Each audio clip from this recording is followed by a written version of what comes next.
Welcome to the Good Old Days of Radio Show. It's Thursday. It's the day we do the weird and unusual stuff. We are working on the famous Carlton E. Morse adventure/horror series, Adventures by Morse. This one is The City of the Dead. We are up to episode number 4. This one called Old Clawfoot Again. I think this is a 10-episode one, so we're almost halfway done, but the mystery is more intriguing, and the bodies are piling up, and things are happening. So, assuming you're paying attention to all of that, and if you're not, I don't know, you're here, so you must be, then have fun with this one, and we'll talk to you soon.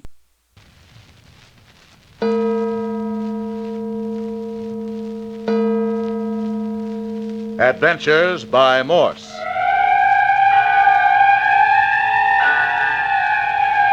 Carlton E. Morse presents The City of the Dead, featuring Captain Friday. If you like high adventure, come with me. If you like the stealth of intrigue, come with me. If you like blood and thunder, come with me. First, a message from our sponsor.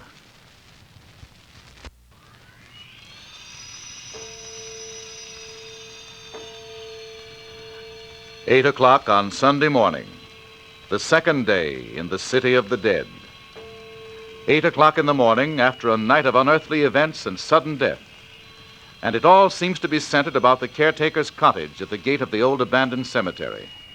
Those present include the caretaker himself, better known as Mayor Joshua Friday, Dr. Tuner, retired, all his patients are laid away in the City of the Dead, Captain Friday, son of the mayor, and private investigator from San Francisco, who has come down to the City of the Dead to help his father fight grave robbers.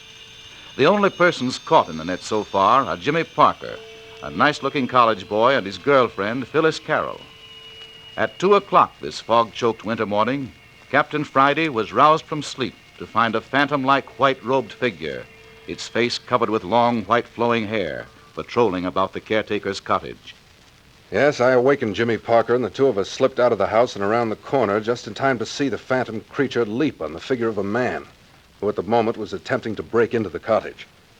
The man died instantly under the gleaming knife in the creature's clawed hand. Before Parker or I could stop it, the thing had gone. Yeah, Captain Friday and I rushed to the scene, but the housebreaker was dead. Captain Friday sent me back into the house for Dr. Tuner.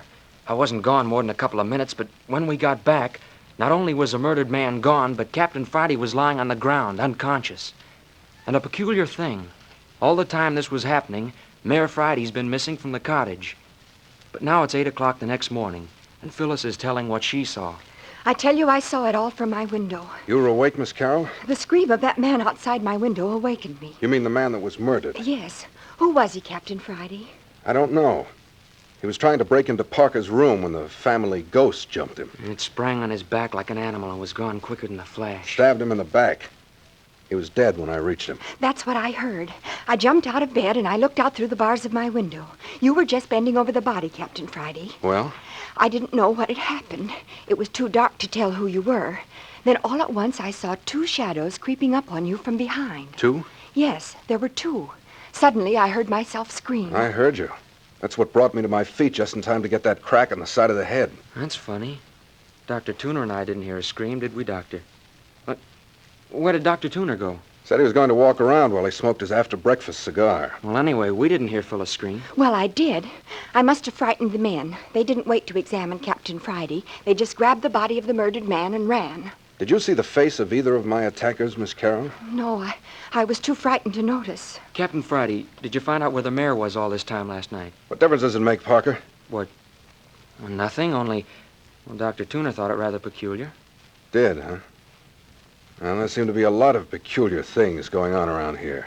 Do you think that ghoulish killer we saw last night was a man in disguise? At least it was human. You didn't really think anything could actually look like that, do you? Oh, Jimmy, let's not keep still any longer. I'd rather go to jail right now than spend another night here. Phyllis, keep still. If you're part of this gang of cutthroats... Oh, we're not. Look here, Captain Friday. If we tell you everything, will you let us go? I can't promise that. Well, will you take us away from the City of the Dead? You indicated last night that the presence of you and Miss Carroll was aggravating the situation. That it was due to your being in the city of the dead that all these murders are taking place. No. Oh, we're only a part of the cause. I see. Well, you see how it is. If I let you two slip through my fingers, my only tangible clue to the whole business would be gone. No, you've got to stay here. You can't keep us here. We'll be killed. You saw what happened last night. That fella cut through the bars of my window. They'll try again, and next time they'll get me. I know they will. You needn't worry about that. I'll fix the windows so they'll be murder-proof. Now, you're going to tell me what it's all about? Oh, Jimmy, let's tell him. Please, Jimmy. We can't be any worse off than we are now. Well, then I'll tell you. I'm going with Dr. Tuner and the mayor over to Lammy Fink's cabin this morning. After that, we're going down to the old church. I'll lock you two up together and you can thrash the thing out. But mind you, I expect an explanation tonight. Oh, yes, but put us together. I couldn't bear to be alone in this horrible place again. You understand, don't you, Parker? I'm not promising anything. So much the worse for you if you don't come through. Oh, Captain Friday. Oh, now what's up? Hey, Captain Friday.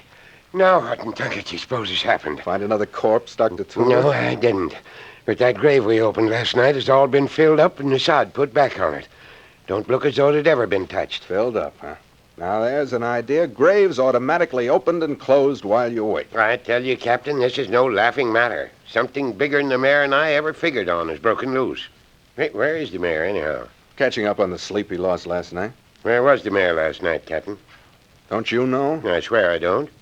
You were supposed to be sleeping with him. If you don't know, how should I? I didn't even know he'd left the bed until Parker came in and woke me up. I swear I didn't. You don't think old Doc Tuner and your own dad would hold out on you, do you, boy? Something's funny somewhere.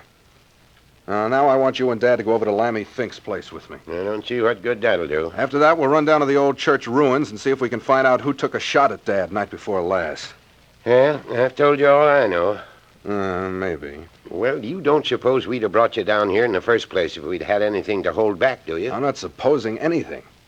I'm putting facts together. Doc, go right out the mayor and we'll be starting.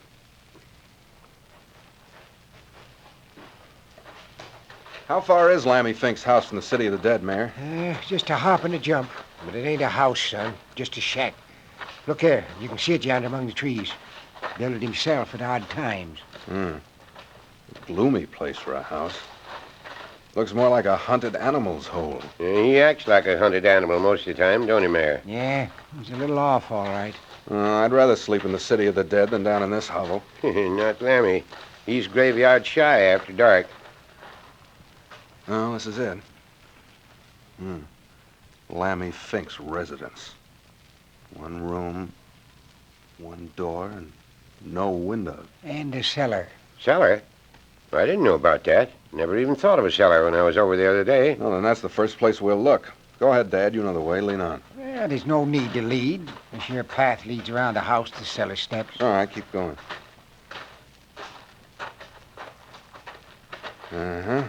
Here's the steps. Seem to get down under the house. I'll lead off with my flashlight. When I get to the bottom of the cellar steps, one of you follow, then the other. And take it easy. Those steps don't look any too solid. They ain't. It's dark and murky down there. There I go. Watch out you don't break your neck. Oh, these steps won't hold much weight. Hey, Captain! Captain! What a rat trap this turned out to be. Son, are you hurt? Hello. Hello down there. Captain, are you still alive? Yes, of course I am. But I've lost my flashlight, and it's blacker than an old maid's future down here. Light a match. I'll give a man a chance to pull himself together, Doc. Still got 2 or 3 steps around my neck. Can we help? As soon as I unscramble myself. Hey, what's that? Hey, Doc Tuner, Mayor. I'm holed up down here with a body. Who is it, Captain? How do I know? We just met here in the dark.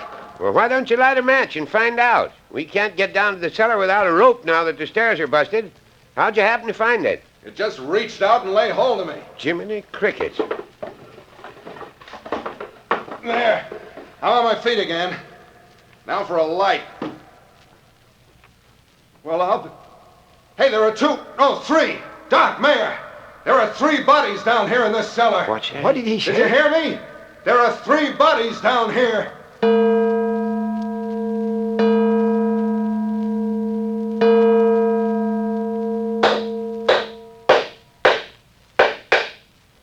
Here, that ladder will hold any of us. Now, Dr. Tuner, I want you and Dad to come on down into the cellar with me and examine those bodies. One of them is Lammy Fink, all right enough. One of them is the strangled fellow we dug up, and the other is the man who was stabbed to death last night. Yeah, if you know so much about him, why should we go down and look at him? I want to see if you know either of the unidentified bodies. I'd bet money I don't, but come along, son. What makes you think you don't, Mayor? Trying to get something on your father, boy? Never mind, come along.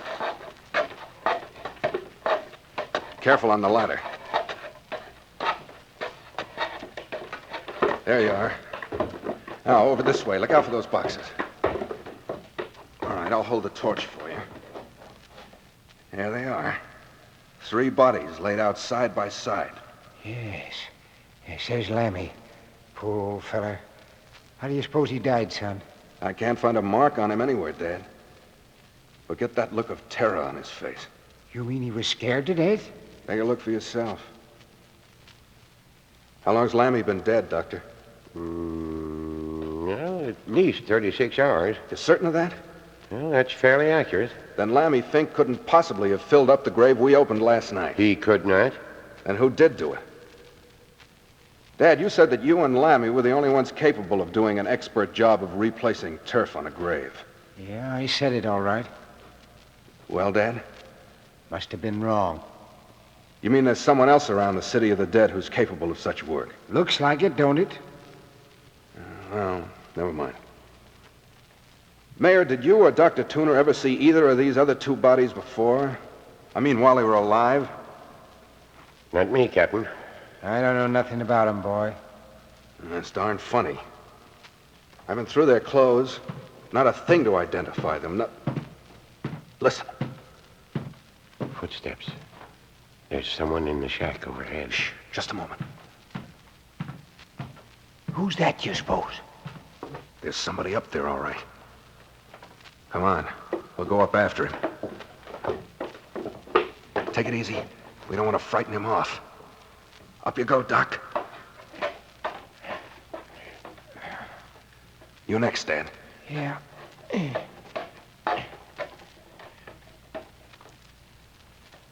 Come on up, Captain. Everything's clear. Yep. There. Here, I'll pull the ladder up, and then no one's likely to bother the bodies while we're away. Captain, I smell smoke. That's it, smoke. I knew I smelled something. Look, the cabin's on fire. Quick, we gotta stop it. Come on around the house, quick, get water from the creek. Look there, holy mackerel, what a blaze. Hey, somebody set that fire. The house has been saturated with oil. Look at that black smoke. But where's the fellow we heard walking around? He's probably a mile away by this time. Of all the cockeyed, lunk-headed fools. Now we've lost those bodies. But couldn't we still get him out? That cellar was a furnace 30 seconds after that fire was set. There goes that can of kerosene I saw in the cellar. That ends that. But why in tarnation did anyone want to burn down Lammy's shack? Ask me a hard one, Doc. Somebody doesn't want us to know who's being murdered.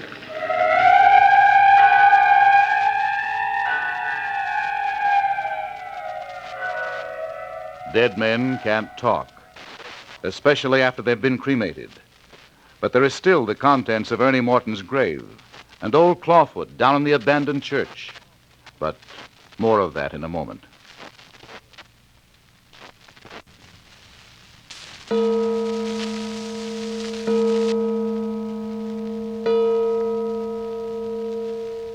We've been dawdling, Captain Friday. It's almost 1 o'clock already, and we promised the mayor we'd meet him at the cottage at 2. Well, there's the old church just ahead. Yeah, gloomy as ever. You know, Doctor, this place has always given me the creeps. Even when I was a kid.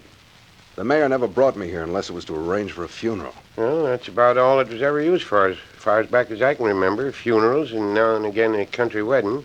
This is the first time I've been near the place since it was abandoned. But I remember the day they found the old bell ringer hanging by the neck in the study. Well, I always did think the place was infested with... With what? With something ghoulish. That's a nice thought. And our visit night before last only went to confirm my opinion. You mean the claw-footed man? Oh, he was only the climax to the whole business. I tell you, the place absolutely reeks of something unhealthy. Oh, that's probably the bats. There are plenty of them here. Well, shall we go in? From the slant of that roof, I'd say the whole place would be tumbling in another year. Careful. The mayor went through the floor the other night. Gloomy as the inside of a grave in here. There. Don't you feel it? Feel what, Doc? The moment I stepped in here out of the sunshine, I felt something come over me like a slimy, wet cloak. Don't you get it, Captain? You give yourself the creeps if you keep that up. All I get is an unpleasant smell of mustiness and decay. The place is rotten to the foundation. Yeah, there's something more than a physical rottenness here, Captain. I smell something else. Yeah? I tell you I do. Well, shall we go back and have a look at the old study? That's where the mayor was shot, wasn't it? That's right. That's where we ran into the claw-footed man or beast or whatever he is.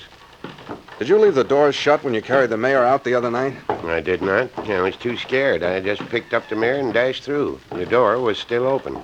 Well, it's shut now. By jingo, that's right. Do you suppose that thing's in there now? I got my gun handy to pot him if he is. You better not stand in front of the door. You'll know what happened to me last night.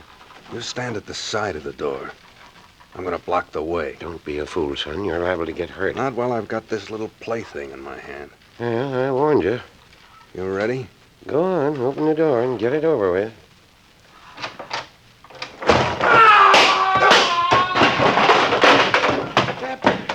Captain, are you hurt? What in the Sam Hill kind of a thing is that? I'm a bald-headed liar if that jack-in-the-box didn't kick me in the face. Are you hurt, Captain? Are you all right? Here, let me help you up. Of course I'm all right. Why shouldn't I be all right? That was a nasty fall. Fall. That claw-footed old boy with his white beard knocked me down and walked the full length of me. Look at me. His dusty footprints all over my front. Oh. Did I say I was going to block his path? I got one good look at him, an ugly critter, flowing white hair, a face that looked like a death mask. I've seen him before. He's the chap that murdered the housebreaker last night.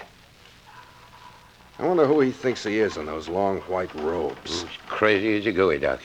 Say, we'll need some kind of a light in this study. I still got my flashlight. Yeah, turn her on. Yeah. How's that? Good. Yep. Great jumping Jehoshaphat. Captain, look there on the floor behind you. A skeleton. Human bones. All laid out in order. Laid out is right. Looks like old Clawfoot was in here reconstructing a skeleton. Where do you think they came from? The bones? Probably out of one of the graves in the City of the Dead. Nice person, old Clawfoot. I don't care for the company he keeps. He's crazier than I thought. Imagine a guy shutting himself up in a dark room to play with a human skeleton. Looks like we're going to have to do some close inspection on the mayor's graves out yonder. This seems to indicate that grave robbing has sort of become a practice down here. I told you something unhealthy was going on in this place. Old Clawfoot never lacked for company. Whenever he got lonesome or downhearted, he just up and digs himself a skeleton to amuse him. Look here, Captain, where do you suppose this old fool lives? Offhand, I'd say he'd been making this his headquarters. There's no sign of a place to sleep here, and there's no food. That's something we'll have to look into. Now, Doc, where's this bell rope the mayor was pulling on the night he was shot? Right there, Brett. Oh, it's gone. Gone? Where was it? Well, it hung right down there where you're standing. Look at the ceiling. No hole in the ceiling for it to come through. Well, there was a rope. What's more, he just pulled it and he was shot. And you're certain the door was shut at the time? It certainly was. Anyway, the shot came from across the room. Well, there are no windows. Are you certain there was no one else in the room with you, too? Well, of course there wasn't. Where'd the shot come from, then? The same place the bell rope's gone to. What in tunket does he do that for? Going around making noises like a sick cat. Oh, we'd seen the last of him today. Should we try to grab him? Don't you think we'd better finish looking over these ruins? What more is there to see? Well, you haven't been up in the belfry yet. What, climb that rotten ladder? Not me, Doc. Well, the mayor and I did it, and in the dark, too. Well, that was your own funeral. You can see with half an eye that you two are the only ones who've been up there in the last 10 years. Look at the dust and dirt and the cobwebs. Come on, we spent an hour in here. That's enough. I want to get my hands on that fella. Come on, it's 1 o'clock. We told the mayor we'd be back by 2. All right, anything's better in this place. Well, come on out in the sunshine and get it out of your system. Oh, where is our sunshine? Fog, if that ain't the luck. First afternoon fog we've had this season. That puts an end to hunting old Clawfoot. Yeah, miserable stuff, Fog. Gets in your nostrils, wets your clothes, hides murders. Come on out of it, Doc. You'll feel better when you had your lunch. Let's go back to the cottage. You gonna leave that skeleton in there? Why, yes. You don't want to pack it around with us, do you? That young jackass. It's as well off there as anywhere until we can find the grave it was taken from. Perhaps that's old Ernie Morton's skeleton. We'll dig in his grave this afternoon.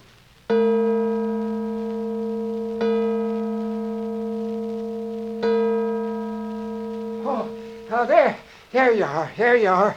Oh, thank goodness you've come at last. Captain, come in the house quick. Come in here. What is it, Dad? Mare, you're as white as a ghost. Well, if I'd have had a gun handy, I'd have shot that fella where he stood. Shot who? What are you talking about? Come on in. Hurry up. You too, Doc. You'll have to tend to the girl. Girl? You mean Miss Carroll? Here, shut the door, Doc.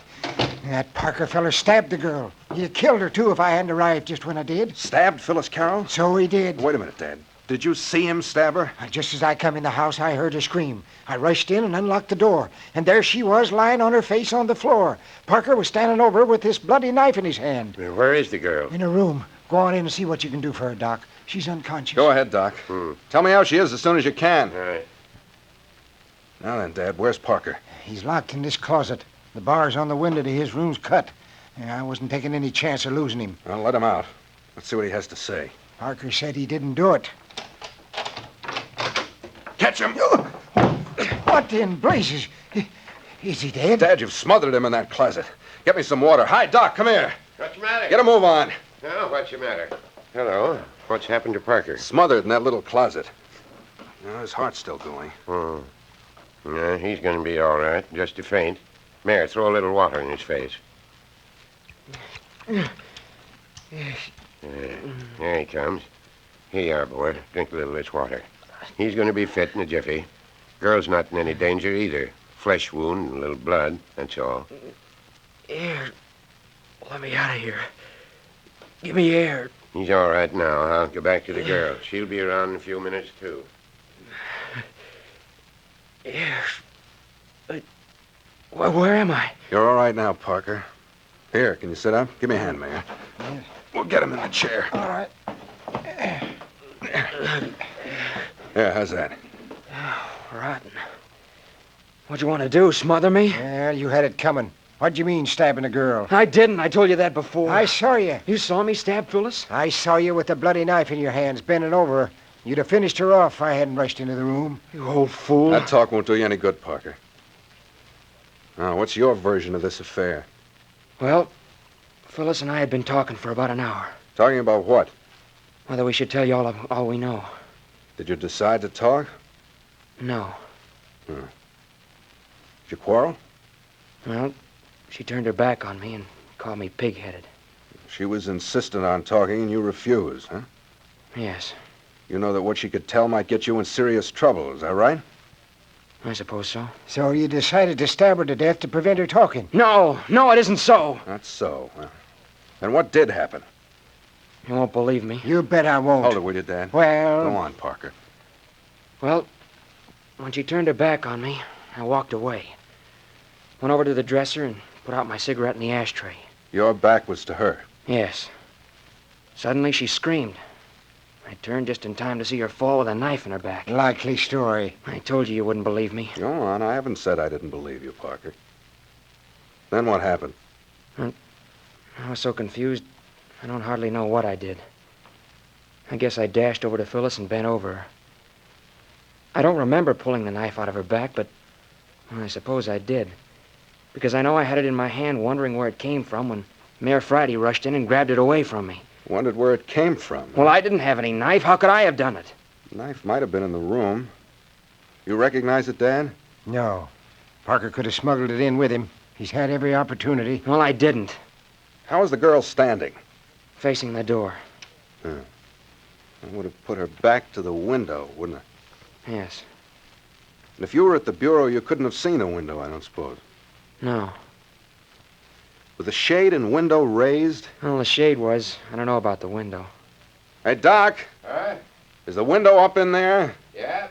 Clear up. Well, there's a possible out for you, Parker. A good knife thrower could have sent a knife through the bars of the window without any trouble.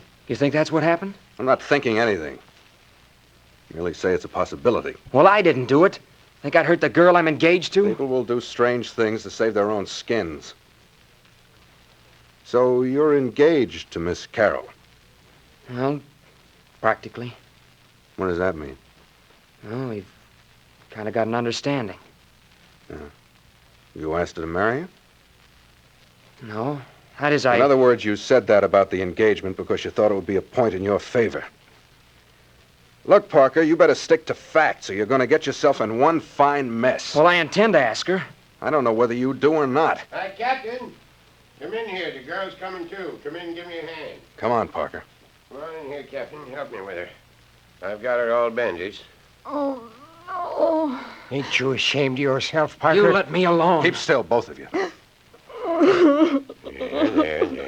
You mustn't cry. Just lie perfectly still.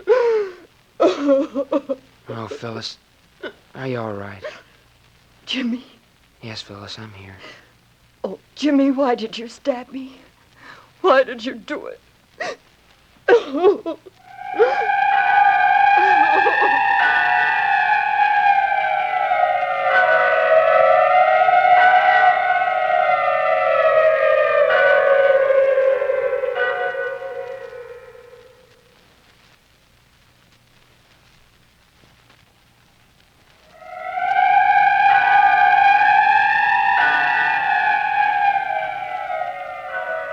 In the midst of the desperate happenings in the city of the dead, has Jimmy Parker turned on his own companion, Phyllis Carroll? And what about the phantom claw-footed killer and the desecrated graves? Who is disturbing the dead? And what do they expect to find, save moldering bones? Listen next week to the 5th episode of Carlton E. Morse's City of the Dead, entitled The Skeleton Walks In.